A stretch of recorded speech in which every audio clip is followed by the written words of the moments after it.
La caverna del emprendedor. Los fondos de Venture Capital estadounidenses tienen en su poder 311.000 millones de efectivo no gastado.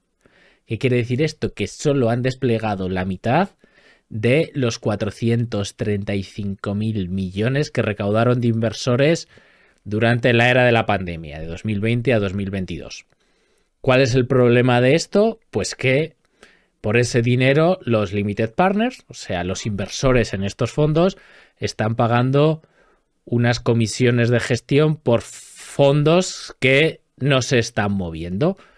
Ante lo que ya hay algún inversor que está diciendo, oye, ¿qué está pasando aquí? Ahora la pregunta viene, ¿qué harán los fondos con todo este dinero? ¿Van a reducir su tamaño, como pasó con algunos en 2022, y decir, vale, levanté 435.000 millones, pero no tengo dónde ponerlos, no tengo en qué startup ponerlos? ¿Eximirán del pago de estas comisiones a los LPs para que no empiecen a quejarse, como ya ha hecho Sequoia con parte de sus fondos? ¿O empezarán a hacer, digamos, la menos responsable, que es invertir llevando menos cuidado para cumplir con sus compromisos de inversión y sus fechas? He aquí la situación. Qué temita, ¿eh? Qué temita. A mí me gustaría, Alberto, como siempre, con mi mentalidad de economista, vamos a empezar por el principio. ¿Qué es lo primero que te preguntaría yo como Caverner? ¿Qué es un fondo de Venture Capital? Vale. Pues igual que hace un par de semanas explicamos lo que es un ETF, hoy voy a hacer de Correcto. profesor Bordege otra vez. ¿Qué es un fondo? ¿Qué es Otro un personaje de la caverna. Exacto, otro personaje de la caverna. Básicamente un VC, un fondo, en España se llaman de capital riesgo, pero bueno, eso es en español. En verdad se llaman VCs a los fondos de capital riesgo que invierten en startups o en empresas que esperan tener un crecimiento muy elevado. Básicamente son una especie de entidad, es un fondo de inversión, es una entidad, ¿no? En la cual hay dos figuras, unas que son los general partners, que digamos que son ellos partners, esos socios que gestionan el fondo, y por el otro lado lo que en castellano se conocería como inversores, que es limited partners, que son los LPs de los que hemos comentado. Los limited partners ponen el dinero en el fondo, normalmente la gran mayoría, puede ser el 98%, y este fondo tiene, dependiendo del acuerdo, 5 o 6 años para invertir todo el dinero que ha conseguido. Oye, hemos montado un fondo de 100 millones de euros, por ejemplo en España eso sería un fondo grande, entonces durante los próximos 5 años, 6 años, tenemos que invertir esos 100 millones de euros en 50, 60, 40, 100 startups que hayamos encontrado, ¿vale? Y entonces tenemos que gastar esos 100 millones de euros. Y luego tenemos otros 5 o 6 años para desinvertir, o sea, para que esas empresas se vendan, o para que se venda al menos nuestro porcentaje en esas empresas, y en ese caso ya cerramos el fondo. ¿Cómo funciona esto? Los inversores se comprometen a poner esos 100 millones de euros. No quiere decir que los pongan en el momento, sino que cuando los general partners, los gestores del fondo, se lo pidan, tienen X días para meter el dinero. ¿Cómo ganan dinero estos general partners? Y es aquí también donde está el problema, en que el fondo, los general partners y toda la gente que trabaja para el fondo, pues cobra un management fee, o sea, una comisión de gestión que normalmente ronda el 2%. Es decir, si has levantado 100 millones de euros, o si tienes comprometidos 100 millones de euros, pues tienes 2 millones de euros al año para pagarte sueldos, para ir a los eventos, para hacer due diligence, pagar abogados, etcétera, etcétera, etcétera, para todos esos gastos de la empresa. ¿Qué es lo que pasa? Que claro, aquí los limited partners o los inversores ya están empezando a decir, oye, que yo tengo aquí 100 millones que tengo que tener disponibles, aunque estén en mi cuenta, que tienen que estar disponibles, y de los cuales estoy pagando el 2% al año, y tú no me estás encontrando nada, porque el mercado de startup ha cambiado, entonces no estás haciendo tu parte del trabajo. De esos 100 millones en los últimos 3 años o 2 años, igual tenías que haber invertido 50 o 60 y has invertido 10. ¿Qué está pasando, no? Y entonces esta es la situación en la que se encuentran muchos fondos, y yo diría no solo en España, sino también en Estados Unidos, ¿vale? Y la gente puede decir, perfecto, es una grandísima noticia porque ahora va a haber mucho dinero para proyectos nuevos. No, no es verdad. Si no están invirtiendo, aunque es verdad que fue la mayor captación de fondos de inversores estos años de la historia, pero en España en 2023 se invirtió un 32% menos por parte de estos fondos que en 2022. Las valoraciones se fueron por los suelos. Entonces la gente está nerviosa de qué está pasando. No está viendo inversión, ¿vale?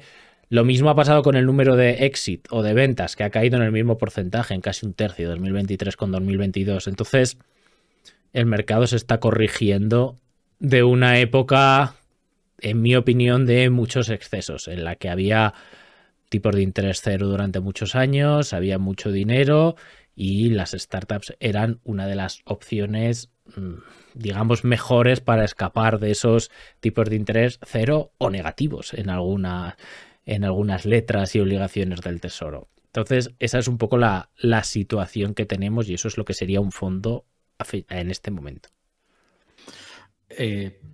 A mí me gustaría añadir a lo que has comentado, que es una explicación bastante precisa, que el Venture Capital, de hecho la traducción en castellano es capital riesgo, es una de las formas más arriesgadas de invertir, también de las más rentables cuando sale bien, pero es una de las formas más arriesgadas de invertir, ¿no? Si quisiéramos a lo mejor dibujar una escala, un gráfico rentabilidad-riesgo, pues probablemente de menos riesgo y menos rentabilidad tendríamos determinados productos tradicionales como una imposición a plazo fijo.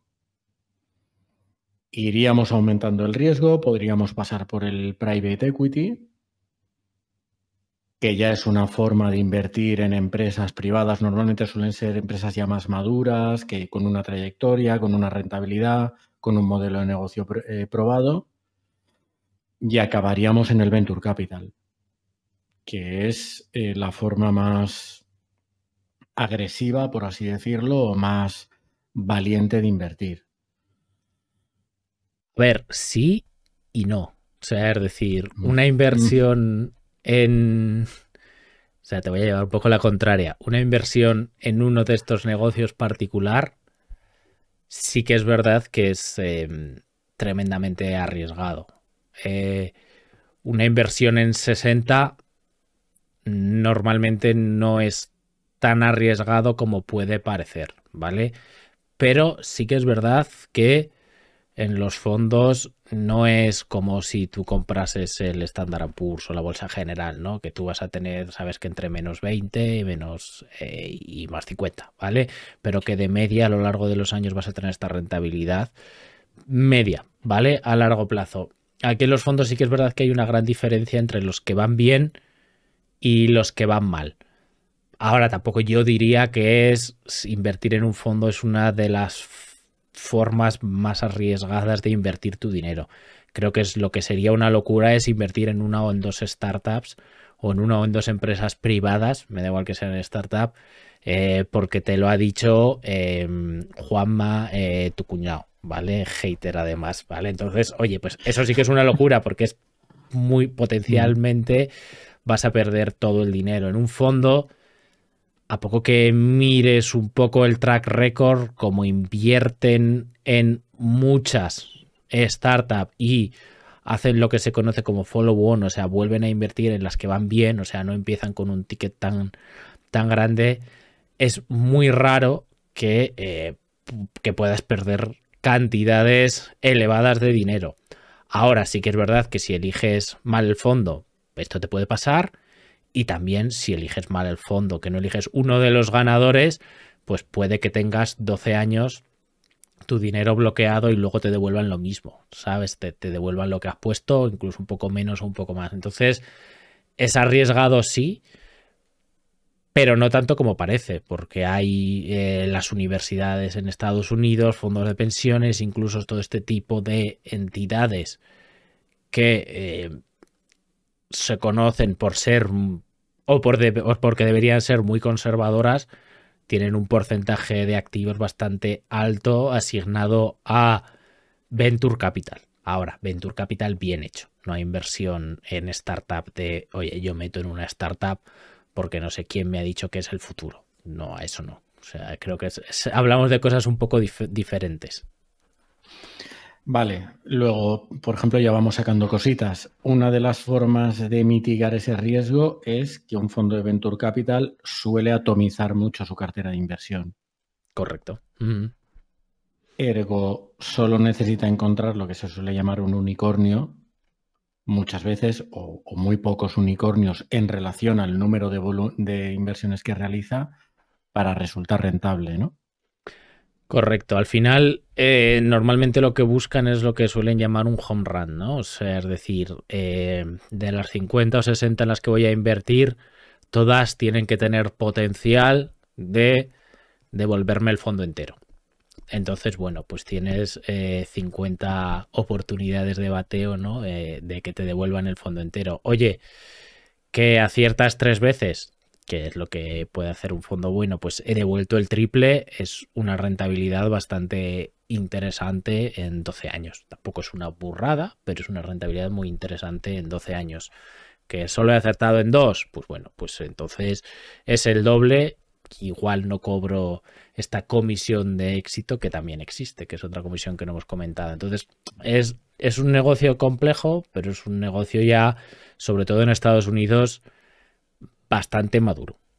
Bastante maduro. Y sí, lo que buscan es oportunidades que multipliquen por 10 el negocio. Claro, o sea, al final es una forma de... una de las formas más ágiles que tiene a día de hoy nuestro sistema económico de canalizar lo que en la facultad te explican que es el exceso de ahorro o el exceso de cash hacia las necesidades de financiación, ¿no? En teoría es un win-win, como se dice ahora. Yo, ahorrador, tengo un dinero con el que, aunque solo sea por la inflación, estoy perdiendo dinero. Y por otro lado, yo, emprendedor, tengo un modelo o una idea de negocio o una empresa o una startup o una empresa embrionaria, como lo queramos llamar, cuyo modelo de negocio a priori debería estar validado, pero no tengo en el bolsillo los recursos necesarios para ponerlo a funcionar, para sacarlo adelante. El esquema es de lógica espúrea. ¿Dónde ves tú los problemas o dónde ves, pues, en lo que podría ser escenarios que hemos vivido últimamente que alteran, entre comillas, el mercado? Exceso de ahorro en la pandemia o mucho ahorro generado, tipos de interés negativos, incluso, y eso lo hemos vivido en este país y seguro que tú lo has vivido, yo lo he vivido, bancos cargando honorarios o cobrando a sus clientes por tener el dinero en el banco.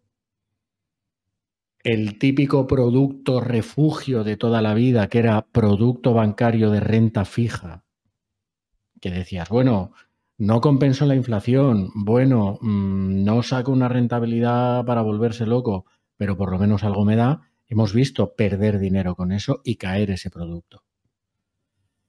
En esa tormenta perfecta, el Venture Capital ha ganado mucho peso como alternativa de inversión, más allá de atraer a gente que tenía que responder a un perfil muy formado, muy técnico y muy ducho en la inversión, como para saber dónde se está metiendo, ¿no?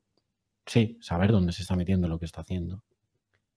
A ver, yo veo algún problema al sistema y en general a cómo ha venido ocurriendo todo, ¿no? Sí que es verdad que yo creo que en la historia, o por lo que se ve en la historia, del Venture Capital ha dependido casi más de la época de un fondo, la rentabilidad que tú obtenías. ¿Por qué? Porque las valoraciones han sido muy cíclicas, las valoraciones de salida de las startups. ¿Qué es lo que pasaba en 2020, 2021, 2022? Que llevábamos prácticamente desde 2010 o 2009 con tipos de interés cero, incluso negativos. Han sido 10 años, 13 años malísimos para la renta fija. Es muy difícil mantener una renta fija que te paga nada. Y por el lado contrario, pues bueno, el Venture Capital y la inversión en startup ha tenido unos años, digamos, muy buenos. ¿Por qué? Pues porque había mucho ahorro que se destinaba a este tipo de activos, que en verdad es un activo bastante pequeño, aunque luego en América tiene un impacto brutal, porque las empresas que vienen financiadas por este modo de financiación, que es el Venture Capital, generan la mayoría de los puestos de trabajo de Estados Unidos, aunque sea un porcentaje de los activos gestionados muy pequeño, ¿vale? Entonces es una industria que tiene mucha repercusión, pero ¿qué es lo que pasa? Que la realidad es que es una industria pequeña. Entonces, cuando ha habido mucho dinero, hay momentos en los que estos incentivos de, oye, tengo un fondo muy grande y no hay proyectos en los que invertir, ha hecho que por los proyectos buenos la gente se pegue inflando las valoraciones. Cuando inflas una valoración y por un PowerPoint pagas 2 millones de euros, ok, todo está bien si luego alguien te paga 1.000 millones de euros por una empresa que pierde dinero, un unicornio. No. ¿Qué es lo que pasa cuando vuelve la competencia y ahora las letras del Tesoro y te pagan un 4% con cero riesgo y pudiendo tener el dinero a los 3 meses? Otra vez en la cuenta, pues que claro, de repente desaparece mucho dinero, empieza a cundir el pánico y muchas cosas o locuras que antes se hacían pierden sentido, porque ahora las empresas o las startups en este caso, pues tienen que tener unos negocios que sean capaces de generar dinero de verdad, porque si no estás compitiendo contra las letras del Tesoro. Entonces creo que se levantó mucho dinero cuando todavía las valoraciones estaban muy altas, y ahora creo que es lo contrario, que es que hay muchos fondos que tienen un montón de empresas en cartera que no van a levantar dinero a las mismas valoraciones que levantaron la ronda anterior y que por tanto están, digamos, viendo a ver qué pasa con las valoraciones, viendo qué pasa, por dónde va el mercado antes de mover ficha, porque tienen un montón de dinero metido en startups que igual no valen ni la mitad de lo que valía cuando ellos entraron, o no valen o no tienen el precio ahí, el price tag, ¿no? Ahí de lo que valían. Entonces creo que va a ser unos años un poco complicados, y desde el punto de vista de levantar financiación así lo estoy viviendo yo. Sinceramente, el hecho de que no se esté usando el dinero creo que es la mejor de las decisiones que puede tomar un fondo. Si no hay dónde invertir, totalmente no uses el dinero y devuelve la pasta a los inversores y, oye, levanté 100 millones, pero ahora va a ser un fondo de 30, de 40, de 50. Porque la opción B que tienes es, oye, vamos a inflar las valoraciones, vamos a meter donde sea. Entonces, sí, hay mucho dinero sin usar, hay, como se llama en inglés, un montón de dry powder, tanto en Estados Unidos como en España. No, lo siento, si tú no consigues dinero y tienes tu startup es porque tu startup no merece la pena. Lo siento decírtelo así, no porque no haya dinero. Entonces, los proyectos buenos se están financiando y se pueden seguir financiando. Lo que pasa es que hay muchos proyectos que están ahí pendientes de, oye, ¿qué pasa? Porque levanté la anterior ronda a 10 millones y con las métricas que tengo hoy en día, a 10 no me pone nadie dinero. ¿Qué hago? Hablas con el fondo que te metió a 10 millones y a él tampoco le gustaría el decir, bueno, pues ahora levanta a 5, porque claro, tiene que reconocer esa pérdida.